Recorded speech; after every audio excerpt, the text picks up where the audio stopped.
सोमनाथाय नमः। ॐ मल्लिकार्जुनाय नमः। ॐ महाकालेश्वराय नमः।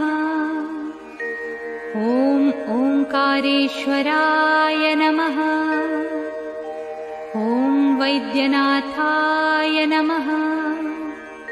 ॐ भीमशंकराय नमः। ॐ रामेश्वराय नमः।